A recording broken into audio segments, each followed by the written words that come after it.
Hello and welcome to Telile today. Today joining us in the studio is Brad Sweet. Welcome to Telile, Brad. Thank you. I should call you Dr. Brad Sweet? That's you can. Yeah, I can. Now maybe you can explain what the doctor is. You're not, Okay. nobody can come running to you when they have a No, cold, not if you're sick.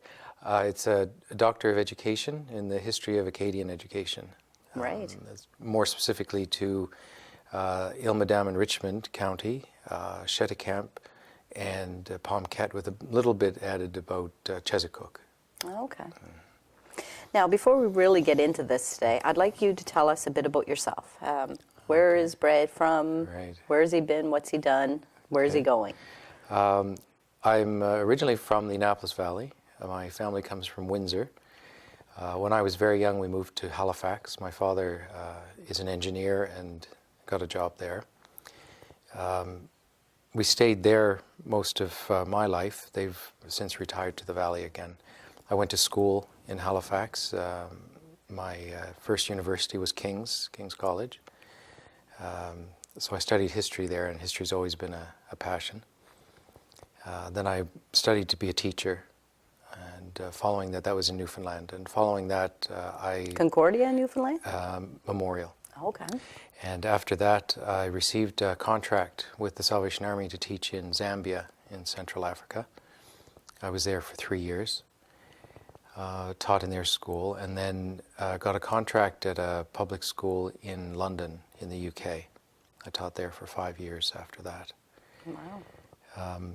I came back because I'd been given a grant to begin studies at Laval University in Quebec City to do my master's degree. I did that in history to study Acadian history again, and then joined the military. I was a naval officer for 7 years, and during that time started working on my doctorate, and I completed that within, it was probably about 2 years ago now. I finished the thesis. Right. And when did you study French? Because for our regular viewers, they will say, well, we saw Brad already, but you were talking to him in French. Yes. So when did you start studying French, or did you always speak French? There's always some in high school, but when I was finished at King's, I did a 6-week immersion session. Then I did about a 2-week one, not about 10 years after that. But I did about a year of study at Laval in Quebec City before starting the master's, because it's all in French at Laval, and I needed to really push the level I had, because the classes are all in French, and your presentation, everything is done in French. Right. That must have been very difficult. At first it is. You're missing an awful lot. You rely on people in your class to give you a bit of a hand, but it's the kind of thing where people understand what you're trying to do and are kind of pleased that you're there, so they're willing to help a little bit. And after a while, you pick up, you get a handle on what's happening. So why did you choose to do your master's in the Acadian history? I guess I'd always had an admiration for the Acadian people in the province, but something that specifically triggered it was reading Anselm Chiesson's book on the history of Cheticamp. He mentioned that there were missionaries that helped preserve the language and culture in the area. And it made me wonder who they were. He does talk about a few of them, but not in great detail. So it made me start to do a bit of digging. And from that, I was able to put a proposal together and had that accepted to do my master's thesis. So it was mostly at that level about the church in this area, the priests who had come. Right.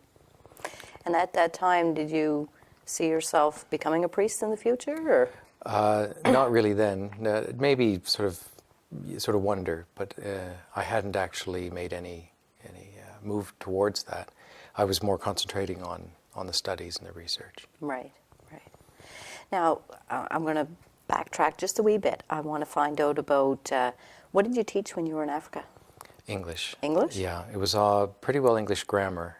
There was a little bit of literature, but for anyone who's coming from somewhere in the West to Zambia, the need for someone who can teach the actual basics of the language was a requirement. There's 73 languages in Zambia. Wow. 5 major groupings of them, but subdivided into 73. They use English as a common language, but in order to have a good grounding in it, they from grade 8 on, schools are all in English, but then they have to be reinforced with grammar and literature. Okay. So how high a level of education do they get? You can go up to grade 12 for high school, but it's on a pyramid structure so that if you study at the school and you do your exams every so many years, there's an exam, that cuts about 50% of the student population. You won't be allowed back to school. So it sort of narrows down to being probably 50 by grade 12 in the school I was in that starts at 600. Okay. And then there's a placing of only 3,000 at university. So it's quite a fight to get places there. So only the very top. the higher academics will They'll make it to university. That's right. Okay. Do you see that changing in the future? Or is that the way No, that's pretty standard. There's just not enough places. There's not enough money for schooling. They have to spread out what they have, both local taxes and donations, between hospitals and schools and building roads and trying to maintain an infrastructure that we would have automatically. They really struggle to keep. Yeah. So what would happen to the kids in the lower end, in grade 9, 10, say, that didn't pass some exams? What would they do? Most of them go back to their village. They'll work as shepherds or taking care of the cows, maybe farming a bit with their parents, eventually having a bit of land of their own, doing much the same. Okay. But it certainly wouldn't be to go to the towns or the cities. Right. And what about in the UK? You were in jolly old England, you said? I taught London? 5 years there. The public school system it's like our schools here pretty well. Most finish school at 16. They do O levels, and then a number of them go on and do their A levels. They're advanced. It's a 2-year finishing to get your A levels, and then from there That you would go be to like university. equivalent to our high school? It'd be like grade 11 and 12. Right, okay. But you concentrate on only 3 courses at that level. Really? And you do those same 3 at university. And what would they be? You could choose any. Oh, you do okay. 11 for most of your high school, 11 courses, and out of those, if you do your A levels, you choose 3 and concentrate on those. And probably 3 that you were doing well at. Yes, Throw. for the most part. Oh, okay. Right. So what were your experiences like in England? It was more like here, in the Yeah. sense that it's a Western developed country, obviously, and teaching, and then I would spend my holidays back in Canada for the most part. I'd take a week or so and go across Europe to different places, but for the most part, I'd come back to see family and friends. Right. So did you get a lot of traveling in Europe while you were there? I saw most of Europe, I think. Yeah, Really? Pretty much that. And in Africa, in fact, I saw probably most of southern Africa and a bit of eastern and northern. Right. The west was too far and too expensive to get to. So. Yeah. It is coming along development-wise, isn't it? In a few places, yeah. It Yeah. depends on the politics, depends on the leadership they have, how honest the government can be. Transparency isn't as much a priority there as it is here at this Right. point. So it's something that will come, perhaps. Now, would you ever consider going back? Well, at this point, I wouldn't be able to. But, but I would recommend to other people definitely to go. It's well worth the time and the experience. It's something you'll take with you forever Yeah. when you've been and back. Yeah. So any wild animal encounters while you Well, were not there? for me. No? It was pretty safe. You stayed out of the jungle. Yes, that's for sure. Right. Okay, now let's get back on topic here. So you did your master's in Laval, Yes, Montreal, in all Quebec in, City. in Quebec. Yeah. Now, with only a year, we kind of touched on that. Very difficult, but you did it. And what are some of the things that really stuck in your head and are still there today that you found out when you were doing this? Related to the Acadian population, Yeah. for instance? Well, Yeah. what I found a lot was no matter what was coming at them because I studied after the return, Oh, okay. the people who had resettled in areas scattered around the province. So my interest was how did they survive linguistically? their church, the schools, and who provided that. Were there teachers, who could do that for them? Because we tend to look at things as if it is like now with schools and teachers, and it's quite available. Back then it wasn't, and very few studied. In the late 18th century, early 19th century, there would be very, very few who could read or write. The priest in the community, if they had a priest, would be probably the only one, maybe two. And he would do a lot of the writing work. Besides doing his pastoral work, he would take care of writing the letters for people and negotiating for people. So he had quite a large role within the community. Yeah. He actually became the teacher very often. He would select a few that he could see had a bit of a gift for studies, and he would teach them Latin, French, maybe some English if he knew English, some mathematics, just so that they would have something to work from. And he would choose from among those, if there were some boys that were available that could study like that, he would be looking at there being a potential for a vocation to the priesthood, because eventually someone would have to replace that priest. Right. And with the shortage within the country at the time, he would be looking quite seriously at some of the candidates around him. Yeah. At that time, there would have only been one priest for the whole of Cape Breton. Yes. So, Now, where would that priest have come from? Would he have come back with the Acadians from Louisiana or wherever they had No. dispersed to, or would he have come right from France? Very often they were from France, the very Okay. first ones. Le Jamtel, for instance, from 1792 to 1819 was here. He was from France. Father Alain, who was in the Magdalen Islands in Cheticamp, was from France. Champignon also was from France and lived about the same time, working in the same areas.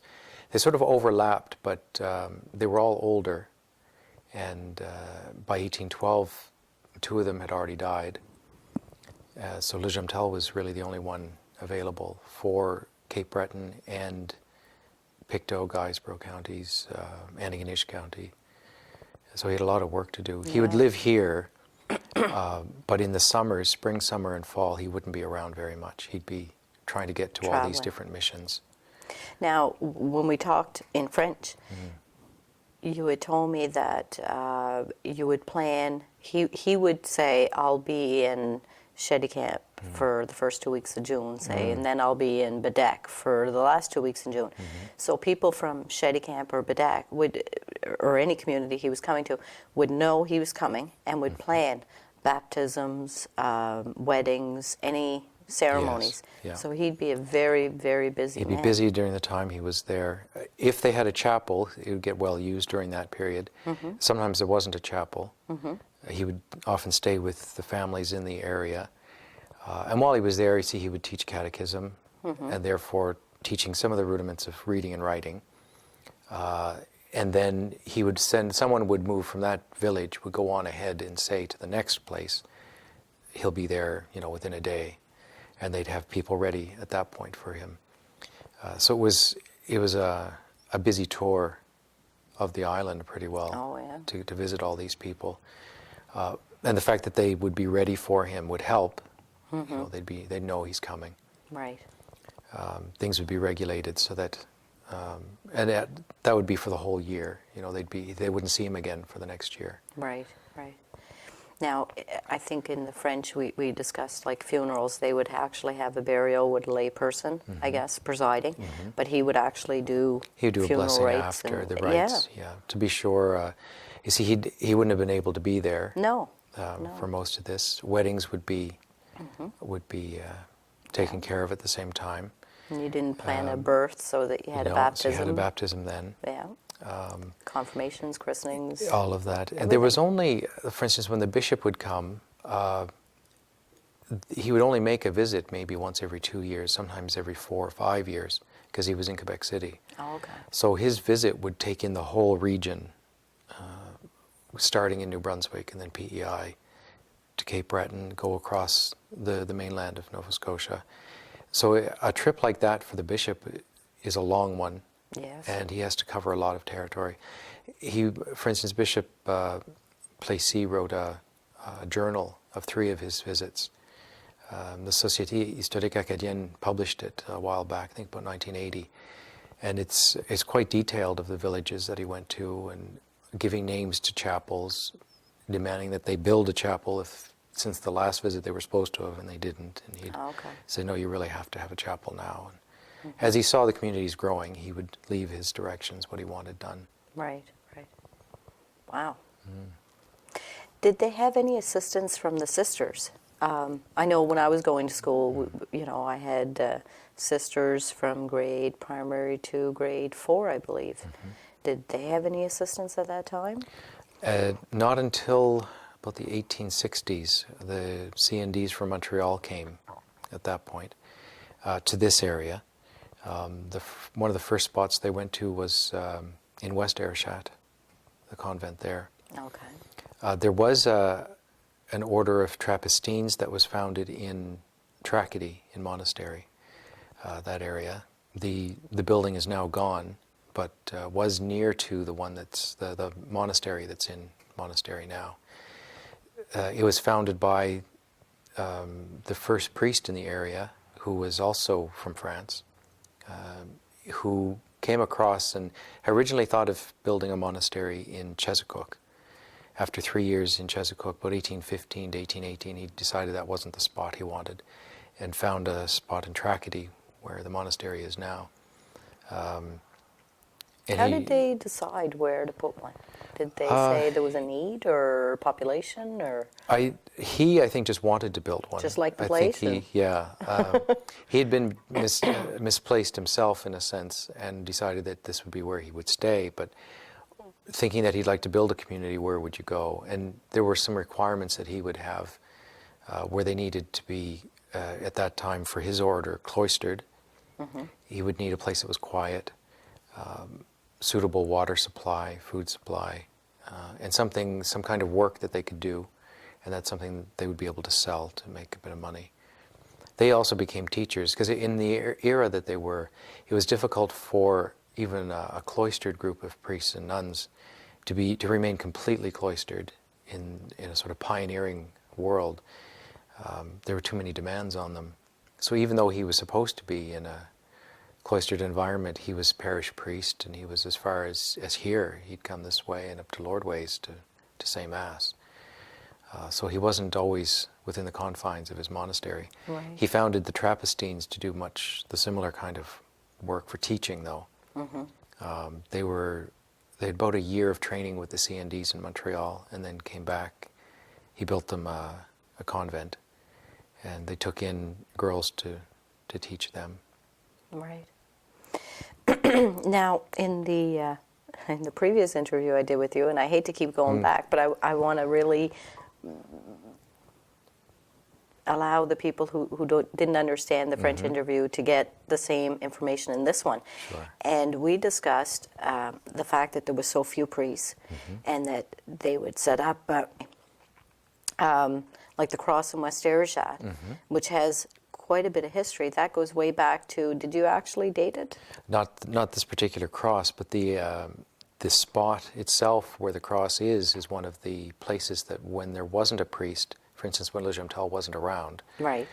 People would gather from across the island, from Louisdale, from River Bourgeois. They would come to that spot where people would gather. They could have what they called a messe blanche, a white mass. A local elder, someone in the community who was respected, would lead everyone in prayers, perhaps give a talk. They'd probably sing hymns. A little service of their own to make sure that their faith remained and that they would stay together. It was a community event. You'd get to see members of your family who'd been dispersed a little bit by marriage, and kept contact with the other communities. Kind of catch up too on what was going on from community to community, That's who right. passed away, who had a baby, who had a marriage, That's right. Right.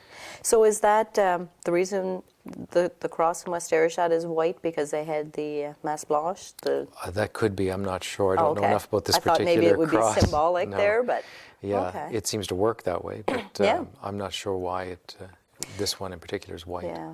And at that time, there was few churches. I think we Yes. kind of talked about how many churches. The first one being the one in In Ayrshire. yes. The parish was founded in 1786. The building itself, this particular building, 1837, modified a little later to have the two towers on it. The next parish would have been Discoos, 1845, 1846. So that there'd be a parish on the south side of the island and one on the north. And the one on the north, if people in River Bourgeois and Lordways wanted to come, Right. they could manage, I suppose, to get to Discoos. And it's kind of ironic today, but if you're driving through, not quite the community of Discoos, but I think in Martinique, just before you get to Discoos, you can look over the harbour and see the church in Louisdale and River Bourgeois. That's right, yeah. Which is So you kind of can- ironic because you can see like the three actually are visible. Yes. But at one point there wouldn't have been those there other wouldn't two. have been, yeah. No. Wow. So, and Louisdale's, I believe, was in the 1860s. River Bourgeois in 1874, I think. So really, there was almost a church building boom there in the mid to late 1800s. Yes, as there were vocations and ordinations to the priesthood that were local, they were able to supply priests to individual communities who therefore could build a church Right. and maintain it. So it took over 100 years. Oh yes, it took a long time. Or Le at least- Chemtel, yeah. Le Chemtel had found what he considered six candidates to be sent to seminary, but there wasn't the funding to send them. He'd brought them to a certain point in their studies and felt that at this point they could go, but without financial backing there wasn't a possibility. So, and they were I think all of them were French speaking, all but one. So it took a while longer for Acadian vocations to come along. There were quite a number of Scottish and Irish candidates who went instead. They often, if they studied in Canada, would study both languages anyway. I and was just going to Latin. say, So, would they do French? But yes. yeah. So very often they were able to work in any community. And we still have priests who have been here for quite some time who are not Acadian descendants. That's I mean, right. Father J.J. MacDonald, for example. And yeah. Yeah. Wow. So it's just at the time it was just the way it worked out that the Acadians weren't able to go, but there were others who could come in their place. Right. I'm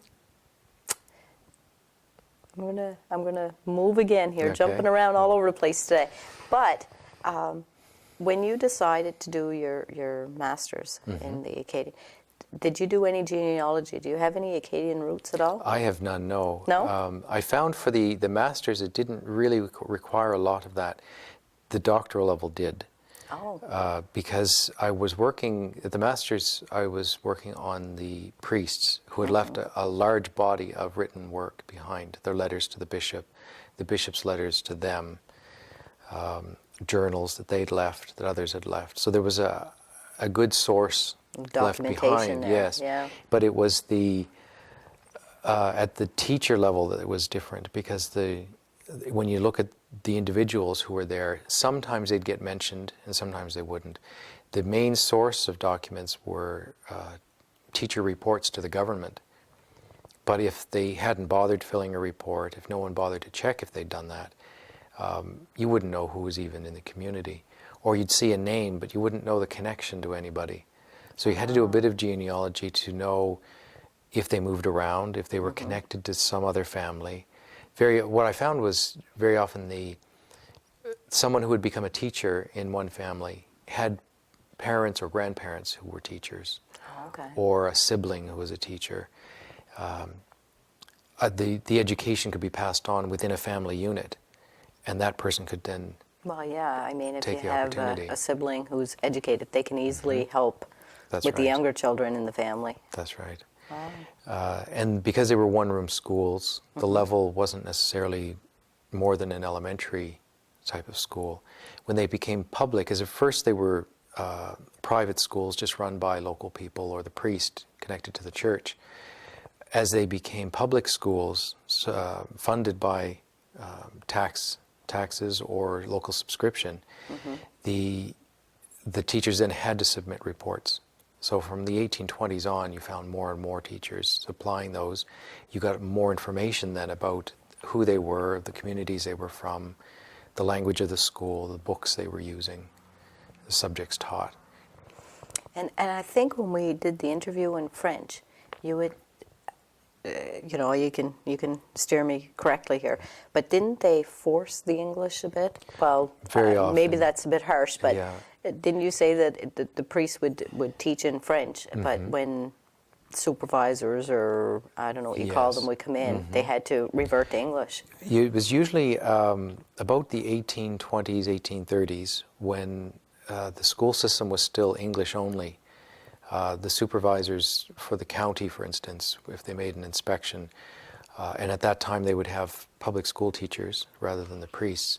The teachers who, if they were in a French-speaking community and they spoke French, would have to revert to English for the time that the inspector was there, even if the children didn't understand. And it would just give the okay that it was done in English. Okay. And then they might go back to using French again. It was just a way, because the law stated that the schools had to be in English. In 1841, the laws were changed so that you could have schools in 4 languages, in English, French, Gaelic, and German, depending Which on which surprised me, region. because you said that in the other interview Yes. too. Mi'kmaq was not in there. No. And what was the other one I thought would be in there? Maybe Scottish? Yeah, well, the Gaelic, you could have a Gaelic Well, yeah, school. Yeah. And that was, I think they did that mostly because they found that there weren't enough children going to school because the language didn't correspond with the children. Oh, okay. So there was little point in having an English school in an all-Gaelic community if the people couldn't actually Right. function or the children couldn't learn in the language. So they permitted for, well, they didn't know when the timeline would be, but it lasted till 1864, having schools in a variety of languages like that. It permitted then the choice of language. So in Arishat at one point, there was, for 1 year, a teacher in English, and then the next year a teacher in French. And because it was a one-room school with one teacher, whichever language happened to be with that teacher was the language the school was, and the Right. children came from that community. Okay. It ended up having a bit of a conflict because then only those children would come from that language group. After 1864, that was completely annulled because they only did it in English after that. Wow. We could talk all day about this. Well, I want to thank you so much for coming in today, Brad, you. and going over this again. It's kind of difficult, where we already did Sure. a very similar thing in the French language, but Yeah. we really wanted to get the message out to all our Yes. viewers out there. So thank you for coming in. Thank How you. long can we expect to see you in the community? You're going to be around Till for a the while? summer, yeah. Yeah? Yeah. Good. It's nice. So good luck with your future plans. Thank you very much. And once again, thank you for coming in today. It was a delight. Thank you. And thank you for watching Telile today. If you have any comments to make on today's show or future show ideas, you can reach me at 226-1928. Thank you for watching Telile today. I'm Rhonda LeBlanc.